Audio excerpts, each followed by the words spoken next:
Hola y bienvenidos a este tercer capítulo de René Descartes. En realidad este video va a abarcar tanto el tercer capítulo como el cuarto capítulo.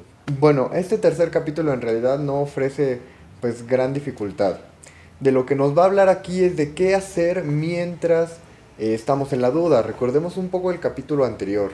Lo que nos había planteado el capítulo anterior es que debe de haber una especie de duda primigenia, una especie de duda constante, pero no de duda constante al estilo socrático puro, ¿no? No es algo que se vaya a dudar y a dudar y a dudar, es decir, no se trata de estarnos preguntando por qué, cómo, cuándo, en todo momento, sino de poder llegar a una respuesta plenamente satisfactoria.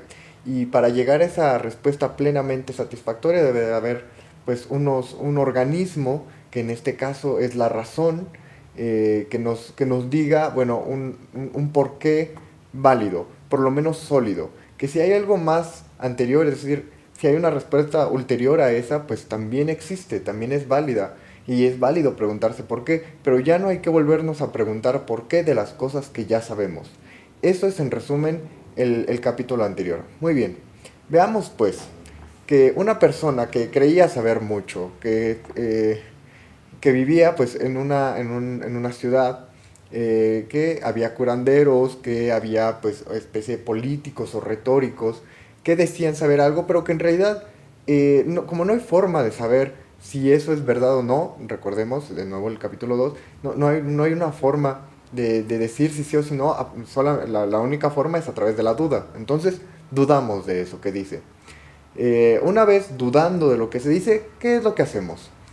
Por un lado vamos a pretender llegar a la respuesta, ¿no? Por ejemplo, bueno, si alguien está enfermo de gripa o de cualquier otra enfermedad, pues algún curandero va a decir, bueno, tómese estas plantas, hágase una infusión de esto y repose y hágale una sangradura o etcétera. Muy bien, pues ¿eso es verdad o no? Bueno, pues no lo sabemos. Para saber si es verdad o no, lo primero que tenemos que hacer es dudar de eso. Y Y bueno, entonces uno se plantea y dice, bueno, pues voy a dudar de si esto que me está diciendo este médico es cierto o no. Pero el paciente es que se me muere, ¿no? Entonces, ¿qué hay que hacer mientras se está dudando? No se pueden hacer las dos cosas al mismo tiempo, no se le puede hacer caso y dudar de él al mismo tiempo. O se le duda y entonces, bueno, pues hacemos lo pertinente, una investigación a partir de la razón o se le hace caso y no se duda de él. Bueno, pues hay que ver entonces qué se puede hacer mientras se duda. Y realmente es por eso que este capítulo es corto y lo voy a pasar muy por encima. Si de nuevo, si alguien quiere revisarlo pues más a profundidad, es un capítulo realmente corto. Por cierto, se habla de México, para todos aquellas personas de Latinoamérica, bueno, se habla de México en este capítulo y pues se lo recomiendo.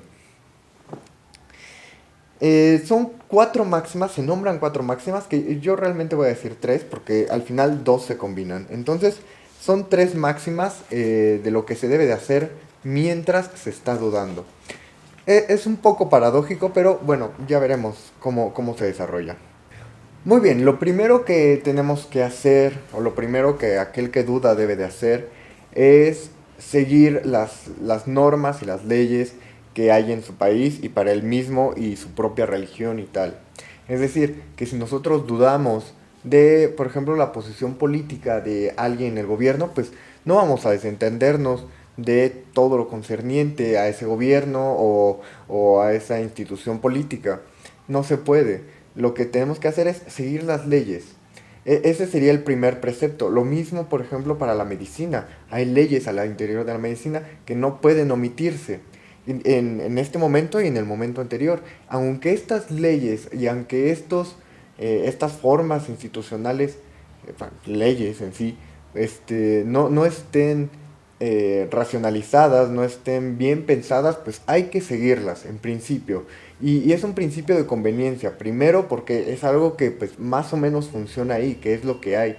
Que si dudamos de algo, bueno, pues vamos a dudar de eso, pero tenemos que seguir por lo menos con estas leyes básicas. Ya no digamos la opinión o las cuestiones ulteriores que dieron eh, nacimiento a estas leyes, no, sino solamente con las puras leyes. En segunda instancia, bueno, pues ya no veremos a una persona que se desvive por cambiar lo que ya había preestablecido, ¿no? Digamos, esta persona, que el ejemplo que había puesto hace unos instantes, esta persona que va a dudar de los métodos médicos que se propone, pues tampoco va a llegar como un sujeto que pretende revolucionar absolutamente todo de la medicina, o por lo menos de esa parte de la medicina, porque se vería como un atropello, ¿no? Como algo que, bueno, ya estaba ahí y que este sujeto quiere llegar a quitarlo y a modificarlo, pues obviamente es muy difícil que lo dejen, de modo que también es una forma de conveniencia, pues, a no ser tan abrumador en este sentido, ¿no? En segunda instancia, pues vemos que es seguir las opiniones de las personas que nos parezcan pues más convincentes, digamos, ¿no? De las opiniones más moderadas.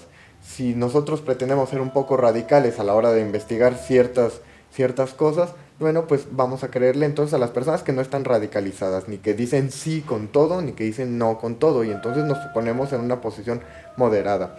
Recordemos como era Aristóteles, ¿no? Que el justo medio para él pues era lo mejor.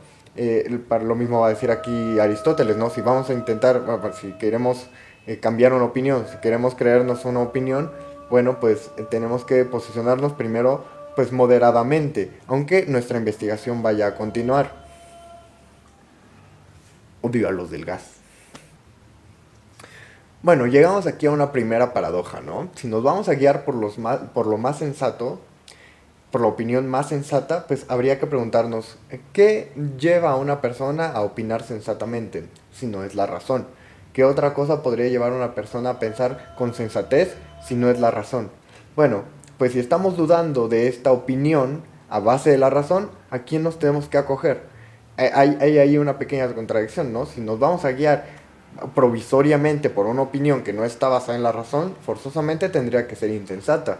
Por otro lado, si nos vamos a basar o si nos vamos a acoger a la opinión más sensata, que es bajo la razón, pues no hay razón para dudar. Pero aquí aparece una especie de gama de verdades, ¿no? Hay como verdades menos verdaderas y verdades más verdaderas. Bueno, pues lo que dice René Descartes, bueno, pues hay opiniones que no son del completo irracionales o insensatas, hay unas que están ahí como más o menos, y nosotros vamos a dudar de las insensatas y de esas que están ahí más o menos para llegar a una verdad grande, sólida y que podamos ponerles como un primer tabique ahí, de lo cual ya no haya que dudar, por lo menos, ¿no? Que se pueda dudar más abajo y más hacia arriba, bueno, pues eso está muy bien, pero por lo menos algo sólido en que pararse. Mientras vamos a estar como en una verdad a medias, como en una especie de insensatez basada en una razón provisoria. Aquí de nuevo la segunda máxima que nos propone, pues de nuevo es un símil con un camino, ¿no? Y la pregunta es, una vez perdidos en un bosque, ¿qué deberíamos de hacer nosotros, ¿no? En el momento en el que estamos dudando, bueno, pues ya no hay ningún lugar a donde acogerse, estamos perdidos, realmente no hay mucho que hacer. ¿Qué deberíamos de hacer estando perdidos? De nuevo en el bosque, ¿qué deberíamos de hacer? Bueno, pues lo primero que debemos de hacer es ser firmes con las resoluciones que tomemos, ¿no? Si decidimos caminar hacia el norte, pues vamos hacia el norte. Porque si vamos caminando hacia el norte y nos desviamos y de repente le damos hacia el oeste y le giramos un poco más, pues ya estaríamos caminando hacia el sur y daríamos vueltas, ¿no? El peligro más obvio que hay es dar vueltas y no llegar a ningún lado. Bueno, pues René Descartes lo primero que dice, ¿no? Si vas a tomar una decisión, si vas a dudar hacia un lugar, bueno, pues toma esa decisión y a ver a dónde llegas, en principio. En segundo, y aquí otra vez entramos en estas verdades como a medias, hay que ver qué es lo más probable, qué es lo que más posiblemente sea verdadero. Si, aunque las opciones que tengamos sean completamente desconocidas, bueno, pues podemos tener una especie de corazonada de decir, bueno, es que esta sencillamente es difícil o es raro que sea esta, la verdad. Nos podríamos guiar por otra que parece más posible, más probable, dice él. Y bueno, hay que tomar esa, ¿no? De nuevo, camino en el bosque, pues podemos ver un camino hacia allá y decir, es que este camino, bueno, parece que al final hay como un desierto y no me ayuda mucho. En cambio este, bueno, se ve más vegetativo, igual y hay una ciudad o algo por allá. Entonces, aunque en realidad no conozco ninguno de los dos caminos, ni sé a dónde me va a llevar ni el uno ni el otro, y podría estar perfectamente equivocado tanto tomando el uno como tomando el otro, pues hay que tomar uno de los dos, ya sabemos, hay que tomar uno, el más probable, el que nos parezca el menos peor, y ir firmemente hacia ese lugar sin contemplaciones. No nos podemos desviar porque no llegaríamos a ningún lado. Y bueno, la tercera máxima, y aquí es un poco grande porque yo combino esta, ¿no? La tercera y la cuarta. Es el estoicismo, ¿no? René Descartes rescata al estoicismo griego y decir que solamente hay que anhelar lo posible. No hay que desvivirnos por encontrar algo que no podemos encontrar, sino simplemente por aquello que de hecho podemos encontrar. En este camino tenemos que guiarnos por una razón más bien pura y objetiva. Todas esas pasiones que encontramos en nuestro interior, bueno, tenemos que desecharlas o retenerlas o contenerlas de alguna forma. Esto sucede en la ciencia, ¿no? Por ejemplo, si en la ciencia social, por ejemplo, nosotros queremos, pues imaginamos un mundo de cierta forma y queremos que nuestra investigación nos lleve hacia allá, pero como investigadores deberíamos o debemos de ser lo más objetivos posibles, poder contener esas pasiones y poder tener un razonamiento tan fino que podamos llegar pues a una conclusión, aunque no nos guste, que es la verdad, ¿no? Entonces, primero que nada está el principio de realidad y ya después nosotros podemos juzgar emotivamente, pero para llegar a ese principio de realidad tenemos que tener una neutralidad absoluta, ¿no? Bueno, todo esto con el fin de llegar al razonamiento de que siempre lo bueno y lo verdadero es lo mejor, ¿no? Si nosotros queremos un mundo y imaginamos un mundo perfecto y un mundo en el que las cosas funcionen de esa forma, bueno, y nos encontramos con un mundo que de hecho no es así, pues ese mundo que no es así, de hecho es mejor, porque simplemente es verdadero y conociendo lo verdadero podemos llegar a algo mejor. Lo mismo sucede para las ciencias sociales que para las ciencias físicas. Eh, Nosotros imaginamos, ¿no? Que, por ejemplo, Newton, que no conocía de la relatividad, bueno, pues imaginaba que todo el universo se regía bajo las formas newtonianas que él descubrió y muy hábilmente explicó, ¿no? En su Principia Filosófica. Pero después descubrimos que el mundo no funciona así. ¿Qué más quisiéramos nosotros, o bueno, los investigadores de esa época, que el mundo funcionara como Newton lo dijo? Ya todo estaría descubierto. Sin embargo, se descubren ciertos principios que no están reconocidos por Newton, que Newton no tenía posibilidad de conocerlos y el universo cambia. Y ese conocimiento y ese nuevo conocimiento, pues de hecho es mejor, nos da nuevas posibilidades, nos da nuevos alcances y mejores formas de explicarlo todo. Si Newton no podía explicar algo porque simplemente había una incapacidad, bueno, pues ahora con esto se puede explicar muchísimo mejor. Y si el mundo fuera como Newton ya lo había descrito y todo lo hubiéramos conocido, pues tendríamos imposibilidades muy claras. Pero como no lo es, pues tenemos mejores herramientas simplemente con ir descubriendo más cosas. Am, en ciencias sociales sucede muy frecuentemente que una persona comienza a investigar algo ya con una conclusión preparada, ¿no? Como que el racismo es malo o que la seguridad pública es muy pobre, etcétera. Y entonces en el transcurso de su investigación pues no se es neutral, no se es objetivo y se llegan a conclusiones erradas. Eso es lo que se pretende evitar, ¿no? Que uno vaya pensando que la seguridad pública es muy pobre y a mitad de la investigación mejor limpiarse de todos esos prejuicios, de todas esas emociones, digamos, y verlo pues claramente, ¿no? Con una razón más objetiva. Para quizá podemos llegar a decir que realmente era lo que pensábamos, o puede ser que no, pero eso no es importante. Lo importante es tener cierta objetividad para llegar a una certeza sólida y no que dependa de cómo lo veo uno, cómo lo veo otro, o si mis emociones eran tales o cuales en el transcurso de la investigación. Eso es lo que se pretende con la duda. Muy bien, como ven, este libro es muy cortito, es pues quizá podríamos incluso evitarlo, ¿no?